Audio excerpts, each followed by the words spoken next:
Selamat datang di Fantasia Story, di mana setiap kisah membawa Anda masuk ke dunia yang penuh makna dan imajinasi. Anda sedang mendengarkan Cahaya di Balik Luka, Perjalanan Nicholas, anak Papua di kota metropolitan. Bagian 1. Nicholas adalah seorang anak Papua yang baru saja pindah ke Jakarta ketika duduk di kelas 4 SD. Ia berasal dari keluarga yang cukup berada, dengan ayah seorang pengusaha sukses dalam industri perikanan dan ibu seorang guru.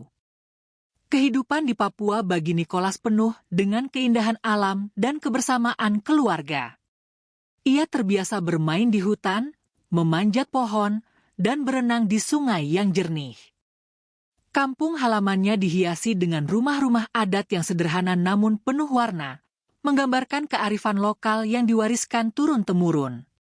Namun, saat tiba di Jakarta, Nicholas disambut oleh hiruk-pikuk kota metropolitan yang penuh sesak.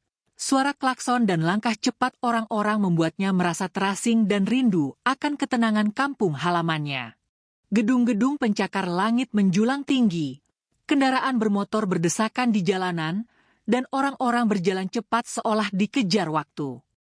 Rumah barunya berada di kawasan elit dengan sekolah bergengsi, namun suasana Jakarta terasa begitu asing dan menakutkan baginya. Perpindahan ini seharusnya tidak menjadi masalah bagi Nicholas, tetapi realitanya berbeda.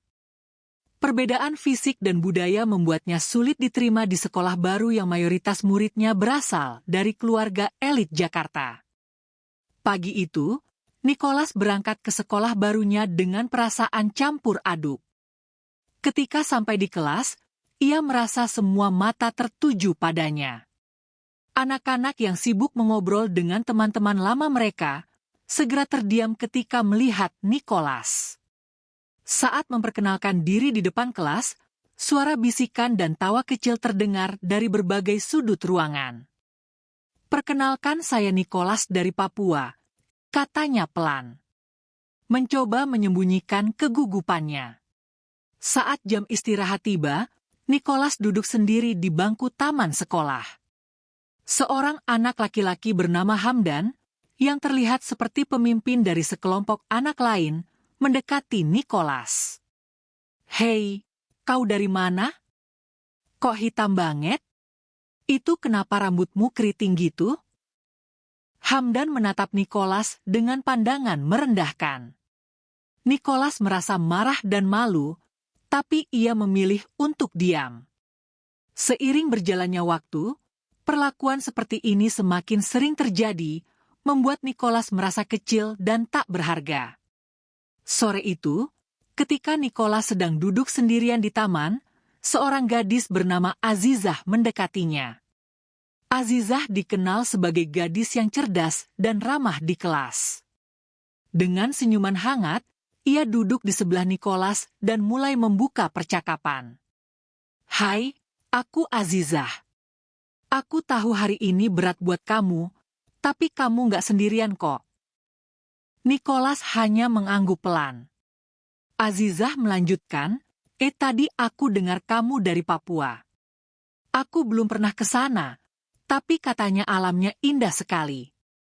Aku senang mendengar ceritamu tentang Papua nanti, boleh kan?" Perkataan Azizah membuat hati Nicholas merasa lebih ringan. Ia merasa bahwa setidaknya ada seseorang yang tulus ingin berteman dengannya.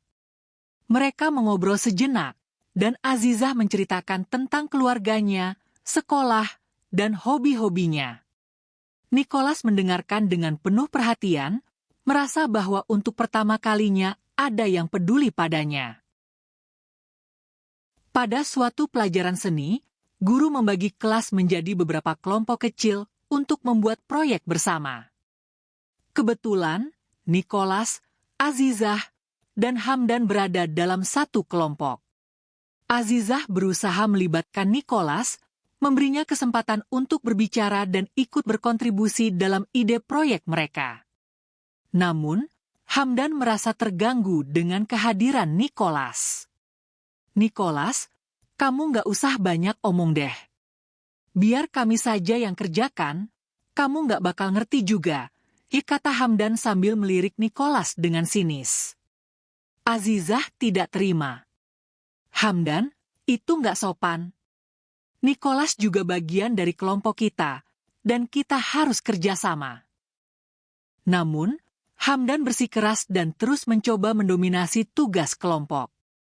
Meskipun demikian, Nicholas diam-diam berusaha semampunya, melakukan tugasnya dengan baik tanpa banyak bicara. Ia ingin membuktikan bahwa ia mampu, meski Hamdan tak pernah memberinya kesempatan. Setiap hari adalah tantangan baru bagi Nicholas.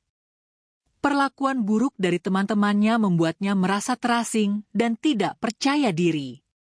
Namun, dukungan dari Azizah memberikan kekuatan baru bagi Nicholas.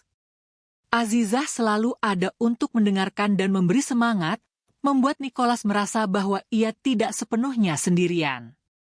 Meskipun masih banyak rintangan yang harus dihadapi, Nicholas mulai menemukan harapan dan kekuatan dalam persahabatannya dengan Azizah. Di awal masa SMP, Nicholas mengalami tragedi besar ketika orang tuanya meninggal dalam sebuah kecelakaan. Kehilangan orang tua dalam kecelakaan yang tragis meninggalkan luka yang sangat dalam bagi Nicholas. Setiap hari, ia berjuang menghadapi kenyataan pahit tanpa cinta dan bimbingan mereka, merasakan kehidupan yang semakin berat dan kesepian yang menyelimuti hatinya. Kehidupan yang dahulu penuh cinta dan kehangatan, kini berubah menjadi kesepian yang menyesakkan dada. Pak Anton dan Bu Yuli, tetangga yang peduli, menawarkan Nicholas untuk tinggal bersama mereka. Pak Anton, seorang mekanik bengkel yang tegas namun berhati lembut, menganggap Nicholas seperti anaknya sendiri dan berusaha menghiburnya dengan memberinya pekerjaan kecil di bengkelnya. Setiap sore, Nicholas membantu Pak Anton memperbaiki sepeda motor dan mobil, belajar banyak hal baru yang membuat pikirannya sedikit teralihkan dari rasa sedih. Bu Yuli, yang penyayang dan perhatian, merawat Nicholas dengan penuh kasih sayang, memberinya makan dan memastikan ia tetap sekolah. Namun, kesepian sering kali menghantui Nicholas, terutama di malam hari. Setiap malam, saat dunia tampak sunyi, ia sering terpuruk dalam kesedihan, menangis mengingat kenangan bersama orang tuanya. Kamar kecil di rumah Pak Anton menjadi tempat di mana ia merenungi nasibnya, merasa bahwa dunia begitu kejam dan tidak adil. Meskipun Pak Anton dan Bu Yuli sangat baik, perasaan kehilangan itu tidak mudah terobati. Suatu hari, saat Nicholas sedang duduk di bangku taman sekolah, ia didatangi oleh Rizal, seorang anak misterius yang baru pindah ke sekolah mereka. Rizal memiliki aura yang berbeda dari teman-teman sekelas lainnya. Pandangannya tajam dan suaranya tenang namun tegas. "Hai, aku Rizal. Aku dengar kamu baru pindah ke sini juga," sapanya. Nicholas mengangguk pelan, agak terkejut dengan pendekatan Rizal yang tiba-tiba. "Iya, aku Nicholas." Rizal duduk di sampingnya, tanpa banyak basa-basi. "Aku tahu rasanya kehilangan. Aku pernah mengalaminya. Tapi yang penting adalah bagaimana kita bertahan dan melangkah maju." Kata-kata Rizal yang sederhana namun penuh makna membuat Nicholas merasa ada seseorang yang memahami perasaannya.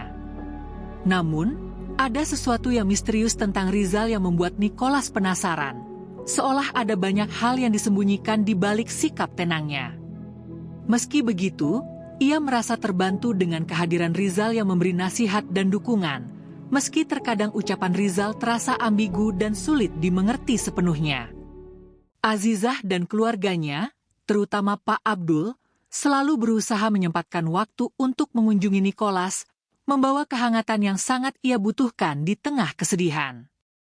Pak Abdul, dengan bijaksana dan kelembutannya, sering mengajak Nicholas berbicara tentang ketabahan dan ajaran agama Islam.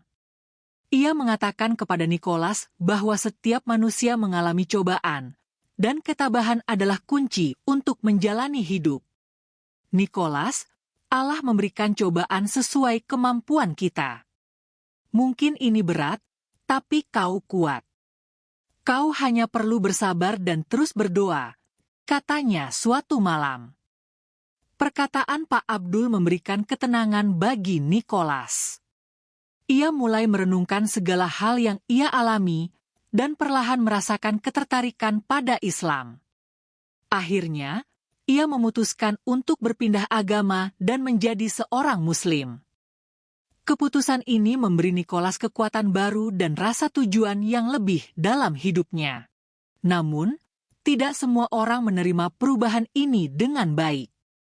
Hamdan, yang masih merasa kesal melihat hubungan baik antara keluarganya dengan Nicholas, semakin bersikap kasar. Saat pertemuan di rumah Azizah, Hamdan menyindir Nicholas dengan kasar, menuduhnya hanya memanfaatkan kebaikan keluarganya. Kau pikir kau siapa? Hanya karena keluarga kami baik, bukan berarti kau pantas berada di sini, ucap Hamdan dengan marah. Nicholas menahan amarahnya dan memilih untuk tidak membalas, hanya memandang Hamdan dengan tenang. Azizah yang mendengar ini akhirnya bertengkar dengan kakaknya, menegaskan bahwa Nicholas adalah sahabatnya, dan ia berharap Hamdan berhenti bersikap kasar. Meski situasi ini sering membuat Nicholas merasa tertekan, dukungan dari Azizah dan keluarganya, serta nasihat bijak dari Pak Abdul, membantunya bertahan. Rizal, di sisi lain, selalu ada di saat-saat yang tak terduga, memberi nasihat dan dukungan dengan cara yang berbeda. Ketika Nicholas merasa terpuruk, Rizal akan muncul dan berkata, "Ingat, Nicholas, hidup ini adalah ujian. Yang kuat adalah mereka yang bisa bangkit setelah jatuh." Keberadaan Rizal yang misterius membuat Nicholas kadang bertanya-tanya tentang latar belakang dan niat sebenarnya. Namun, bantuan dan nasihat dari Rizal sangat berarti bagi Nicholas, membuatnya merasa lebih kuat untuk menghadapi setiap hari yang penuh dengan tantangan. Nicholas dan Azizah telah menyelesaikan masa SMA mereka dan sekarang memulai perjalanan baru di universitas yang berbeda. Meskipun jarak memisahkan mereka, hubungan mereka semakin erat. Setiap akhir pekan, mereka bertemu di kafe favorit mereka untuk berbagi cerita tentang kuliah dan impian masa depan. Dalam suasana santai, seringkali tawa mereka bergema, terutama saat mereka saling mengenang kenangan lucu di masa lalu. Saat Azizah menyebutkan betapa lucunya saat Nicholas terjatuh dari sepeda, wajah Nicholas memerah, tetapi senyumnya menunjukkan bahwa ia menyukai perhatian itu. Di universitas, Nicholas bertemu dengan Rizal lagi, yang ternyata juga kuliah di Jakarta. Rizal menjadi teman setia bagi Nicholas, mendukungnya dalam segala perjuangannya. Hamdan, di sisi lain, semakin membenci Nicholas. Melihat ayahnya mempertimbangkan Nicholas untuk menjadi penerus bisnis keluarga, Hamdan merasa terancam dan iri. Ia mulai menyebarkan rumor buruk tentang Nicholas di kampusnya, berharap dapat menghancurkan reputasi Nicholas. Hamdan menggunakan berbagai cara untuk menyudutkan Nicholas, mulai dari menghasut teman-teman sekelas hingga menyabotase tugas-tugas kuliah Nicholas. Suatu hari, di kantin universitas, Hamdan mendekati sekelompok mahasiswa dan mulai berbicara dengan nada meremehkan. "Hei, kalian tahu Nicholas, kan?